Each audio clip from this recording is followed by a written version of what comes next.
Hi, I'm Greg Yulin with Reynolds & Reynolds, and this is Connected. Today I have an in-person guest. It's always great to have somebody in the studio with me. I get to talk with Tim Whalen. Tim is the service manager at Voss Chevrolet here in Dayton, Ohio. Voss is a pretty large group in the area, but Tim, thanks so much for joining. Sure, happy to be here. Yep, absolutely. I do appreciate you coming in, too. It's always more fun to just sit and talk in person. The on-screen is always fun, but having you here, I appreciate it. It makes it a lot easier. Yeah, for sure. So, Tim, if you don't mind, maybe we could start with a little bit about your background. You've been in the industry for quite a while, in a few different markets even. Sure. So if you could share, I guess, maybe your kind of history of maybe how you got into automotive and then where you went from there. It's actually an industry I never wanted to get into, but I think you'll hear from a lot of people once you do, it sucks you in. Yeah. So I've been in the industry now for 37 years. Started out most of my career on the East Coast. I'm from the Washington, D.C. area. Moved here about 10 years ago. I've had a lot of different jobs. I've been in sales, been in service, kind of worked the gambit of almost every position within the dealership. So lately, last 8 years, I've been at Voss Chevrolet as a service manager, and it's a wonderful place to work. Real happy to be there. Good. So what type of volume do you do at the store? Just number of ROs, like customer pay, just to give people an idea. So we write on average of about 80, 85 repair orders a day. About 75% of those are customer pay. Okay. All right. And then how many bays do you have? How many techs do you have? So I have about 23 techs altogether. We have 40-some bays. It's a big shop spread into two buildings. We have a separate recon department and then our main shop. Okay, perfect. And being a part of the Voss Auto Group, how many stores across the group? So we have 7 stores around the area. Yeah. Yep. And then I don't remember if you could refresh. You mentioned your recon facility. Does that handle vehicles for every store, or is that just for your Chevy location? Primarily for our Chevy location, but we do overflow for the other stores if they get backed up, which happens quite often. We end up doing recons for them as well. Sure. Okay. All right. So that's a good kind of background, lay of the land. So one of the things that I was excited to talk to you about today is really retention, right? Employee retention certainly, but getting specifically technicians in. You have 23 technicians with you. Right. Once you have them working for you, how do you keep them? And it's there's a lot of layers to that. So just wanted to maybe start high level, kind of your philosophy, and if you have any key points or tenets that you try to instill in your team to keep techs on board so you're not always searching. Sure. It's a big issue in this industry for sure. And I think, unfortunately, a lot of people look at it the wrong way. Everybody wants to throw money at the situation. And, it's kind of like the government never really solved anything by throwing money at it. It's the same way here. You have to first look at the root issues before you decide, well, I just have to pay my people more. Right. You have to look at your whole setup. Are you running an efficient operation? Are you giving everybody opportunities to succeed? Are you valuing your employees? Are you giving them an environment where they feel good about coming to work every day? Yeah. That is my focus. I want to develop some place where people want to come and want to stay long term. And it's been working. So about 7 years ago, we decided to change our approach. And I do not go out and look for experienced technicians. I grow my own technicians. And it's been hugely successful. So on top of that, I retain the techs that I have. I've only lost 2 techs in the last 5 or 6 years. Oh, wow. And both of those were to a different type of position. I've not lost a tech to another repair shop or dealership. Wow. So that's a huge feather in my cap as a manager, a huge feather in the cap of the Voss organization, because this is the way we treat our employees. Yeah. No, that's great. So I want to dive into that for sure. Sure. But I think of it as, and the way you were describing it is like this idea of missionary versus mercenary, right? Right. Do you want somebody who's a mercenary who you pay to do a job, Sure. and that's it, but they have no real loyalty to the company. They don't see themselves as part of the organization, right? They see themselves as a hired hand. Right. Or do you want a missionary who buys into the company, who buys into being a part of something bigger than themselves and really helping certainly customers, but it's not just job by job. It's being a part of something bigger. Absolutely. So that idea of missionary versus mercenary, and it sounds like you scale way to the side of Absolutely. Of missionary, where bring them in. The problem is if you bring in a mercenary, he's going to be a mercenary for somebody else if they, Right. All they got to do is offer a little bit more, Right. and you play this roller coaster game. So, again, just trying to buy employees is not the way to go. The pay for an employee is certainly an important part. Mm-hmm. You got to make sure that, you're being competitive in what you're paying, but pay's not the only thing. Mm-hmm. That is just one of many factors. You have to look at the other factors. Yeah. So how do you do that? What are some of the things that you've implemented over the last 7 years? You mentioned, right? I mean, that's pretty impressive. You've lost 2 techs in 5 years or 6 years. Sure. You said that's. Sure. That's quite a stat. So, Sure. What are some of the key things that you've put into place to see that type of retention? Well, I think number one, I value my technicians. I show them a lot of respect. I mean, they do a job I could never do, and it's amazing to me when you see somebody take an engine apart Mm-hmm. or completely remove the dash on a car, and you see how many parts are there, and these guys get them back together somehow and they work. I mean, to me, that's just amazing. So you have to value the job that they do. These are professionals. They're highly trained. We really promote training for our technicians. I currently have 4 GM world-class techs on staff. Really? There isn't a dealership in the country that has 4 GM world-class techs. Wow. I'm going to have another one become world-class here in a couple months. So our training percentages are extremely high. We have to be 100%, according to GM. We're to 250% in our training standards, because I think it's important that if somebody comes on, you instill that quality in them that they want to be the best at the job that they're doing.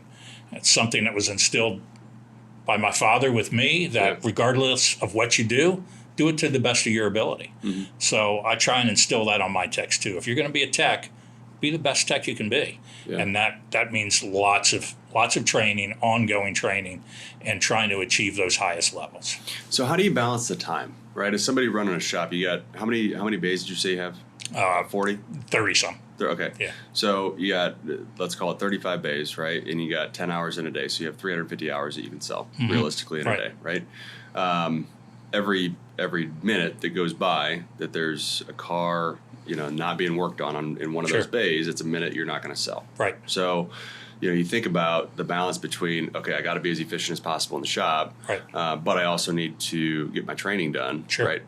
How do you balance, or maybe how do you help techs balance that time commitment? Yeah, it's setting that priority. I right. mean, it's very easy for somebody to say, you know what, I'm just going to keep pushing these hours, keep pushing the productivity, and the training can wait. Mm-hmm. But that's being short-sighted, right. Because in the long run, you hurt yourself by doing that. So there are certainly times where I would rather not have a technician be out of his bay and training, but I know in the long run, I benefit from that, and the technician benefits from that. So you have to manage it well. I'm lucky enough to have a shop foreman that is just a real professional, and he helps me manage the training. He keeps all the schedules, and we balance it out pretty well. Yeah. So, but I think it's important that you have built-in efficiencies in your shop. That has to happen, because everybody talks about what an hourly rate is for a technician. Sure. But what are you multiplying that by? Is the technician just barely able to scrape by 40 hours a week, or is that technician producing 70, 80, 90 hours a week? Right. That's the difference in a flat rate environment. So you have to have the programs, the policies, and the software programs in place to make that happen. That's, I think, the first thing that most places need to look at is their efficiencies in their processes. Now, do you get into the nuts and bolts a little bit?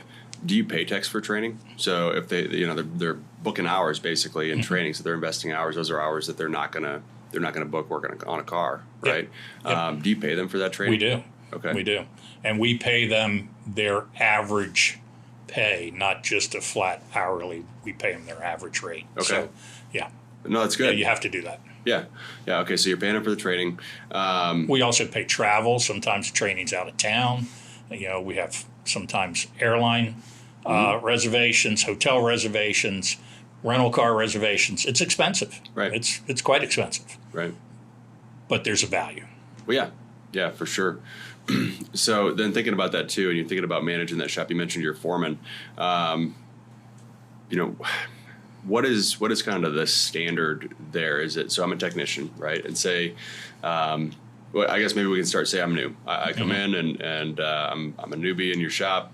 What is the expectation for me on number of hours maybe it's per week, maybe it's per day, maybe it's per month. I don't know what it is, but do you have a standard on, you're expected to do training for 2 hours every week, or is there a number?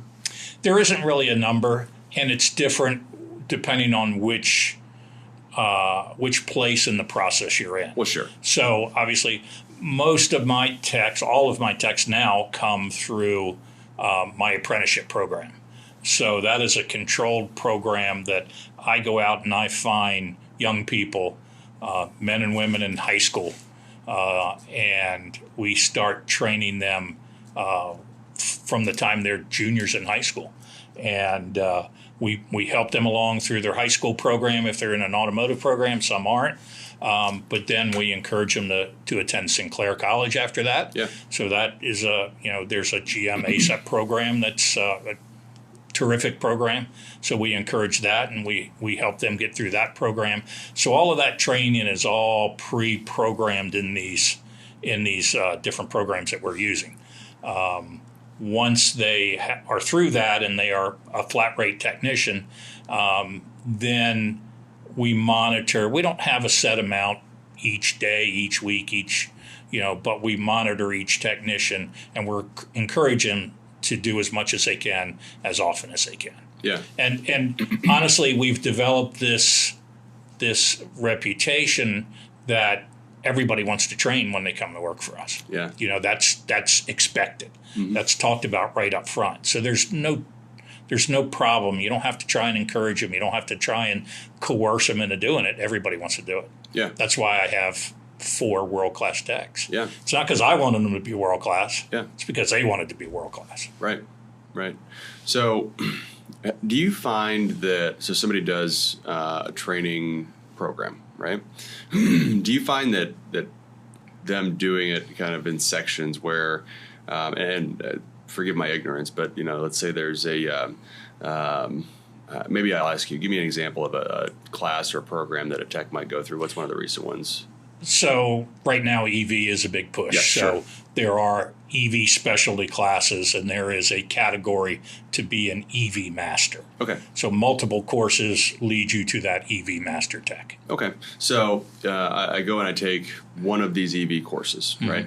Do you find that spacing these out in a way that you can have somebody kind of go do the training, right? Take the course, come back, and then do that work for some period of time before continuing on to the other courses? Is that beneficial, or is it more beneficial to have them kind of go through all of the coursework and then they're certified? To me, and this is party of one, but when I learn something, usually if I can go kind of execute what I learned, Absolutely. It sticks a lot better. Yeah. Absolutely. We always talk about learn and do. Yeah. That is a great way for that classroom work to stick. Right. Because you take that classroom work and then immediately you're out there applying it. So the GM ASAP program is a great example of that. So in that program, it's a 2-year program. The student goes to school for 8 weeks full time, and then they come and work at the dealership for 8 weeks full time. Okay. So that is definitely a learn-do environment, because everything they're learning over that 8 weeks, they're coming and putting it into practice. And they go back and then have another set of classes for 8 weeks. Okay. So that's one of the beauties of that program. Yeah, that's great. That's great. You mentioned EV, so I'm curious too, and obviously every market's different. But so, are you seeing yet the volume of EV maintenance and repair work to allow techs to get the reps in on working on those vehicles? No, not yet. Okay. No, there's not enough vehicles out there. Right. We've had the Bolt out there for a few years, and we get a handful of those in. But we might be talking a couple of months at this point that we see in the shop. Yeah. So it's very difficult. And I think it's still going to be some time before we get the volume out there, before we get those reps. Yeah. Yeah, I would agree. It just, while volume is increasing, it's certainly not by any stretch the majority, right? No. And it's certainly not, and it won't be for years the majority of vehicles in your shop, right? Even if we sell them, It's going to take a while before they start being seen in the shop, for sure. Right. Yeah. And maintenance intervals are just completely different. And what does that even look like? So, right. And who knows if we sell the volume that they're talking about? I mean, those things change. Yep, they do. And again, each market's different too. Sure. Right. Yeah. I mean, if you're in LA, I'm sure you get lots of them. Right. But here in Ohio, not so much. Yeah. Yeah. No, that's fair. That's fair. No, that's great. So thinking about then, training is obviously one big aspect of what you're doing. It sounds like a selective hiring process is as well. Sure. Maybe I'm reading that incorrectly, but can you maybe expand a little bit on? Well, I guess first start. Are you actively expanding? Do you need to hire techs right now? It doesn't sound like you lose anybody. So maybe that's not even a. I expand by the technicians I develop. Okay. So I have not hired a technician for years, and I have no intention of doing so. Okay. I have enough people in the process of my apprenticeship program that I'll have more techs than what I need going forward.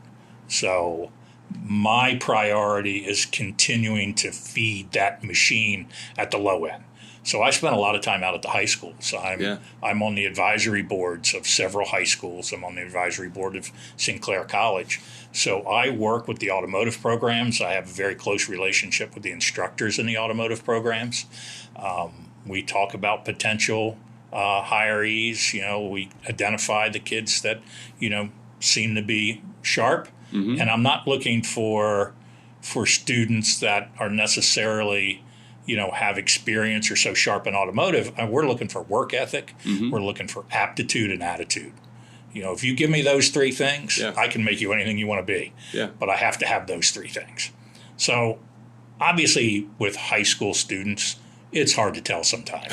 They're a lot of them are not the most outgoing and, don't express themselves very well.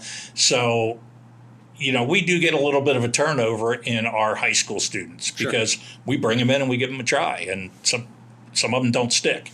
It's just the way it's going to be. Unfortunately, a lot of dealerships look at that where, I've tried that, but those kids weren't very good, so I'm not going to do that anymore. Mm-hmm. Well, if you get 25% of the kids you come in turn out to be great technicians, wow. I mean, who wouldn't want that? Yeah. So it's a long project. Mm-hmm. When I identify a student, I got 6 years before they're paying off. Yeah. Not too many people want to invest that kind of time. That's true. But once you've invested that time for a while, now you have this machine turning over where as long as you continue to feed it, you're going to continue to push technicians out on the other end. And it's the people that make it through that process are now your technicians. Right. They're fully aware of what's expected, what the culture is. They have buy-in at that point. Yeah. And that's one of the reasons why I don't have a lot of turnover, is because a lot of these guys at this point have gone through that process. Yeah, no, that's good.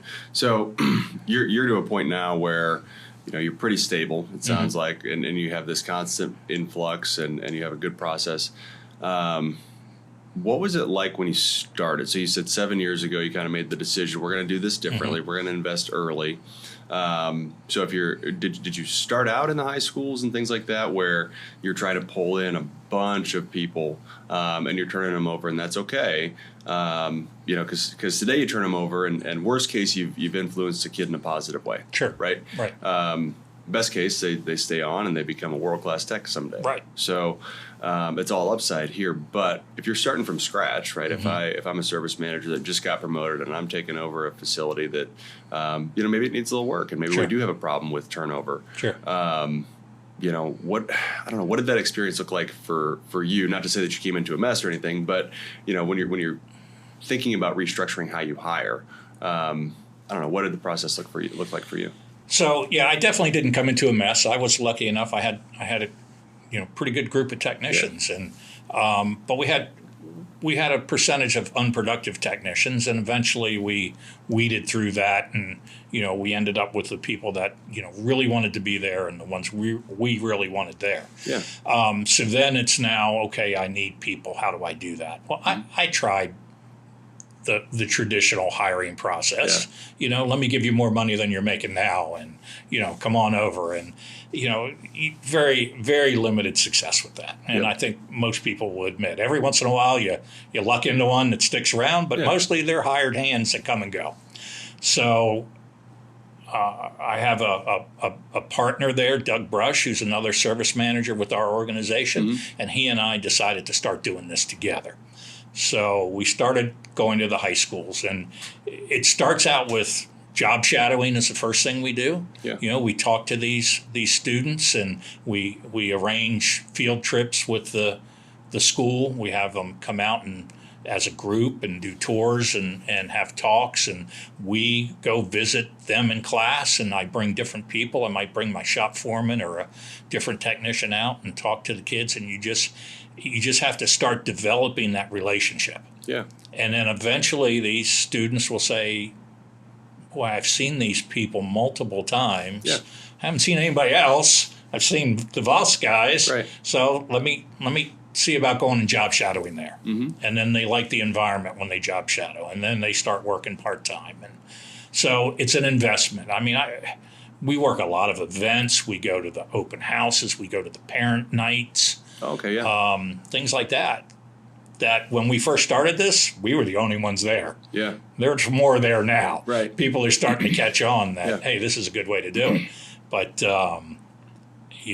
getting to the parents is a great thing to do. There's a lot of misconceptions on what this profession is. So spending time talking with parents and the students, at a young age, and it's just an investment of your time at that point. So how do you get started in that? If I'm, again, new service manager in whatever, Knoxville, Tennessee. And I take over a store, and I need to implement something like this. But maybe I moved there, You moved here, So, who do you reach out to? What high schools do you go to? How do you find the community college?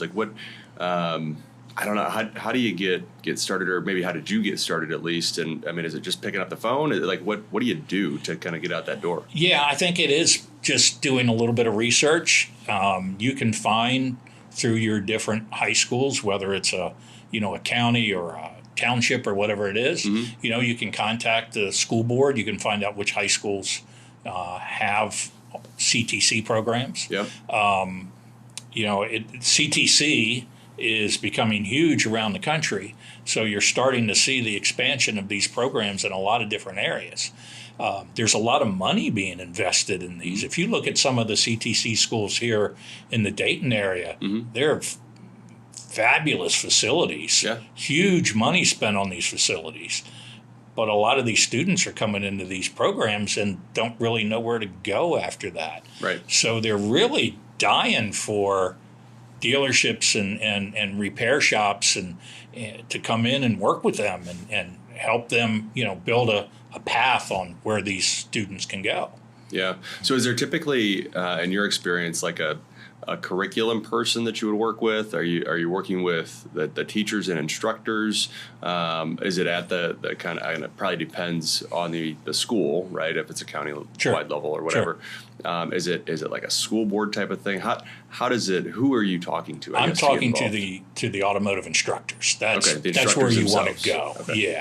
Then the instructors will lead you to other areas that you need to go. So through the instructors in several of the high schools that I work with now, then they've had me, speak to other people in the school system, principals and different administrators, and we've done different meetings with the schools. But most all of these CTCs have advisory boards, and that's what pays off. You got to get involved in the advisory boards, because then you get to steer the program a little bit.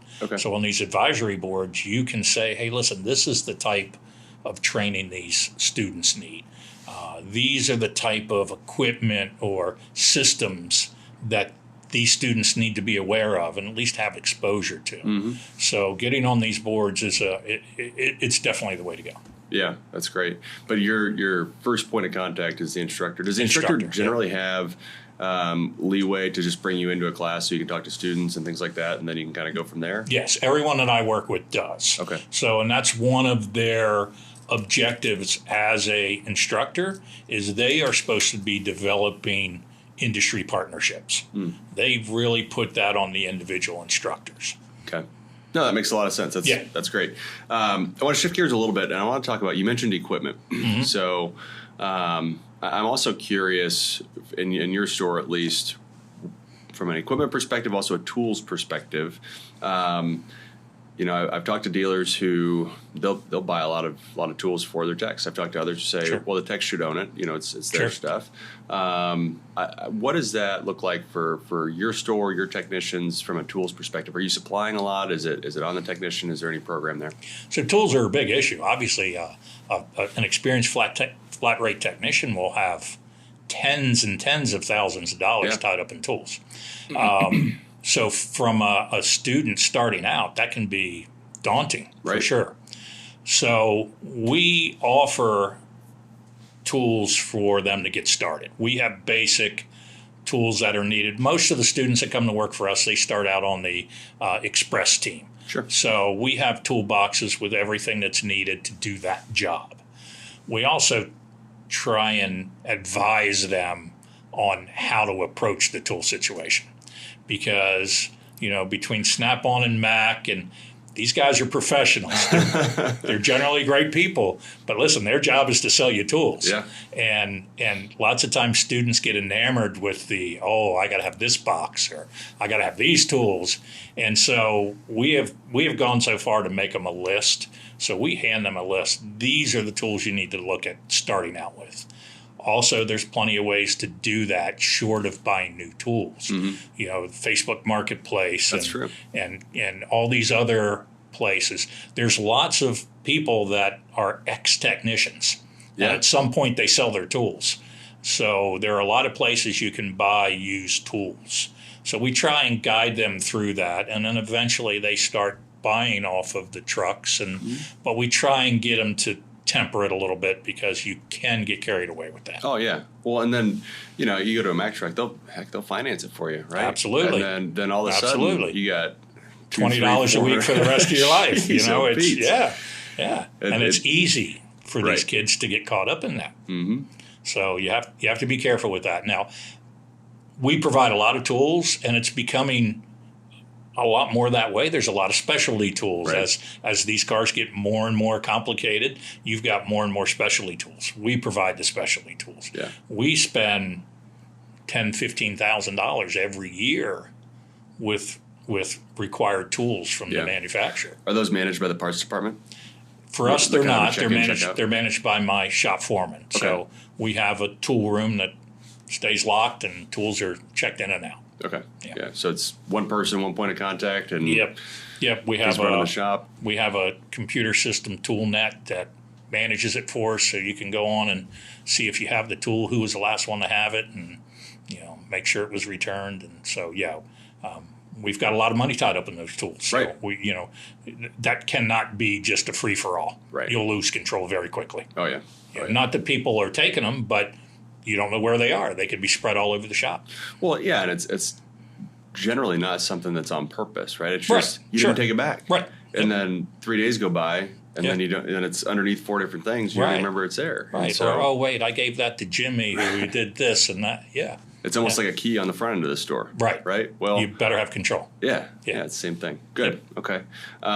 What about equipment in the store? So earlier we talked a little bit on EVs, and obviously GM's going down that path. So your stores, have you started to see the requirement and capital investments in the shop specifically for EV vehicles, or have you had to make any changes?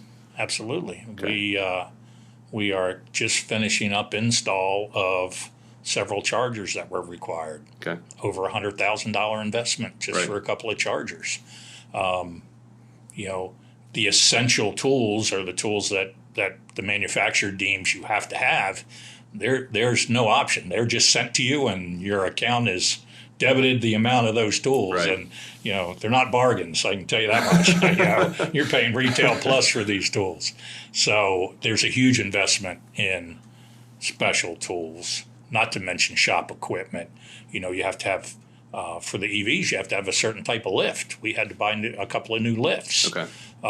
Is that based off of volume or expected volume, or how does, a couple new lifts, is that because it's expected based off of sales volume in the area that you'll have X number of ROs, or? No, that was not based on volume. That was based on, if you want to be an EV dealer, you have to have this. Minimum requirement. So you have to have a forklift with these standards, and it's a big old forklift. Oh, yeah. You have to have a car lift with these standards. If you don't have those things, you cannot effectively service EV vehicles, in which case you cannot be an EV dealer.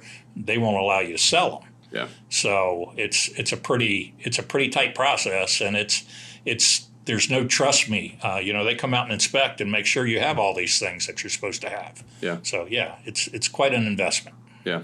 But you're kind of on the back end of that at this point, you feel like? Yeah, most of the big stuff where it's done, I'm sure going forward there'll be more tools and things that will happen. But at least with GM, they're using this Ultimum platform, and this platform is supposed to be continued through all the different models for the foreseeable future. Good. So once you have lifts and other equipment that handles this Ultimum platform, then you're going to be good for a little while. Good. Yeah. Good. But like everything, it changes. Well, yeah. Over time, we'll see. Right. We'll see change. Right. One other thing I wanted to hit on while I have you, Tim, is you talked about how you have a decent percentage. What'd you say, 5 out of 23? So what's that math? 20%, 22%, something like that, right, of your techs are world-class techs. Right. Once a technician reaches that level, what's next for them? Because you think about, you bring somebody in out of high school or in high school, sure, and you grow them and you grow them and you grow them, and they've had this growth mindset and the ability to continue to grow and see new challenges and right, solve new problems in the shop, and they get to this level where they're elite, right? How do you keep them growing? How do you keep them motivated? What's driving them at that point when they've had this growth mindset and they get to the point where it's like, man, I made it, right? I got to the end. Well, not the end, but I'm at a really high level. Yeah. How do you keep feeding that beast? That's a difficult question. I think it just has to be what you instill in these guys as being professionals, and professionals means that you're always at the top of your game. Mm-hmm. So you're always taking on new training. They always add training to the program. That's right? true. There's never a year goes by where there isn't some required training for everyone. But case in point, I have a young man that was the very first recruit I had. I got him out of high school as a junior, and he just became world class. Now, he has been with me now for 7 years. Mm-hmm. That's amazingly quick. Yeah, it is. Ascent to that level. Amazing. And he's a huge producer and just a great technician for us. So, yeah, you do have to find ways to keep these guys engaged. One of the ways I keep them engaged is they become mentors for my young people. And a lot of people embrace that as, I'm able to pass that on to somebody else. I can see somebody else grow, but I can also benefit financially because I make sure that they get the benefits of, what these young people are able to do for them. So they work together as a team. And so that helps increase their productivity. But it also helps them feel real good about what they're doing because they're taking on that young person and helping them build a career. Yeah, no, that's a great way to do it. That's a great idea. Yeah, that's one of the big problems in this industry is a lot of technicians don't want to work with other technicians. Yeah. They don't want to train people. They're like, I did my thing, you go do your thing. Right. That's not an issue for us. Every technician in our shop will help somebody else. And by doing this mentorship program, that just takes it to a new level. How much of that, with it not being a problem for you, how much of that do you think is due to the people that you hire, right? The people that you have as part of your team, and how much of it is due to the, I guess, culture that you've built? What's the balance there? Sure. It's clearly both. Right. You have to maintain that culture. I don't know. Maybe a 50-50. Yeah. But it has to be fostered. It has to be monitored all the time. You have to find ways for it to work for everybody. So there's certainly bumps in the road. By no means are we perfect with things. Right. There are definitely issues that come up along the way, but it requires you to intervene in those issues quickly and find solutions to them that work for everybody, which isn't always easy to do, right. but at least you're trying. And I think that's one of the frustrations you get with a lot of technicians is they feel like nobody cares. Yeah. You know, they feel like they have these issues that they might complain about and nothing ever happens. So I really think it's important that you are bringing them into the solutions. You know, it's got to be a team effort. Yeah. You know, I ultimately am the decision maker. But listen, whatever I do, these people are going to live with, so they better be part of the solution. Because if I just mandate, I don't know how successful that would be. Yeah, you'll probably be having the same conversation again in a couple months. Right. And I've been in the business long enough where I used to be a mandator, and you can't anymore. I mean, that's just not the way you can manage people. Right, right. No, that's good. That's very good.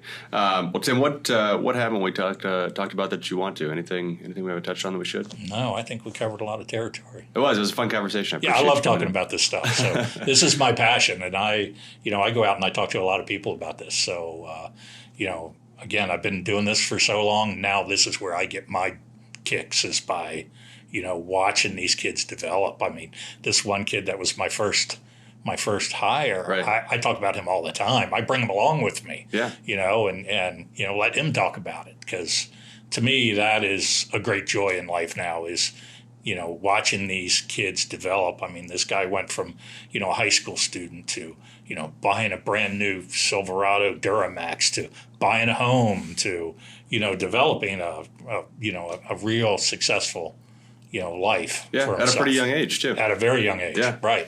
Yeah. Right. I think he's 24, 25. Yeah. Yeah. That's great. Yeah. That's great. So and it's hopefully, many more years with you and continue to develop. You better and be grow. there forever. Good. All right. Well, Tim, thank you very much for sitting down and chat. It was a lot of fun. Keep doing what you're doing and staying involved in the community and pulling those techs in. Thanks, Greg. I enjoyed it. Yep. We'll see you. All right. What a great conversation with Tim Whalen. Tim, again, is the service manager at Voss Chevrolet here in Dayton, Ohio.